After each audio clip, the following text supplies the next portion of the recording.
Рамазан айында чаңкоону кантип басуу керек? Бул жылы орозо күндөрү май-июнь айларына туура келет. Качан биздин организм чоң өлчөмдөгү сууну жоготкондо суу соого дуушар болот. Эгер адам аптап күндөрү оор жумуш аткарса, чаңкоодон улам дене табы көтөрүлөт, баш айланып кускусу келет. Жөнөкөй эрежелерди эске алуу менен организмди чаңкоодон арылтса болот.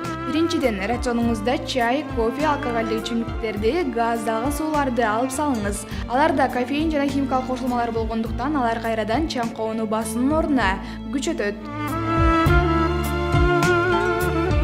Биз төмөндөгүнү сунуштайбыз. Кадимки эле сууга бир аз туз кошуп аралаштырып ичиңиз. Туз сууну кармап турат. Андан сырткары аш тузун колдонуу менен организм кыймыл учурунда 2 эсеге аз энергия сарптайт.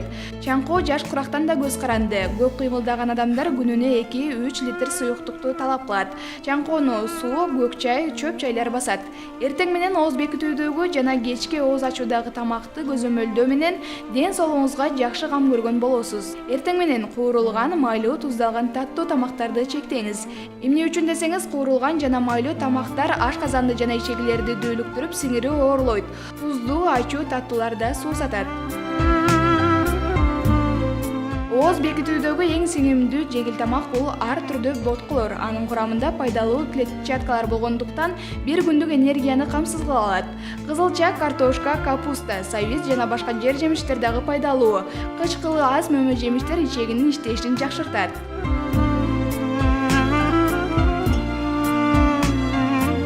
Ооз бекитүүдө төмөндөгү жер жемиштер сунушталбайт. Жүзүм, апельсин, алмурут жана алма. Алардын курамы кычкыл болгондуктан жайдын узун күндөрүндө чаңкоону чакырат.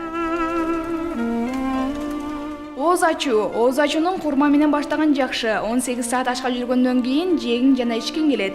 Шашпаңыз, курмада фруктоза жана бир канча элементтер бар. Курманы жеп суусундугуңузду кандырганыңыздан кийин 10-15 мүнөт күтө туруңуз.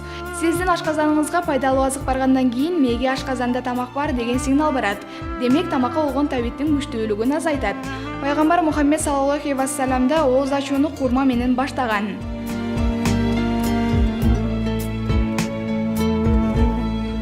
Ооз ачууга дымдалган тамак-аштар, жашылча сорпосу, кургатылган мөмөлөр жана сүт азыктары жакшы. Жана дагы таза суу ичиңиз. Ооз ачкандан кийин 1-2 литр суу ичүү менен сиз күнүмдүк организмдеги сууну камсыз кыла аласыз.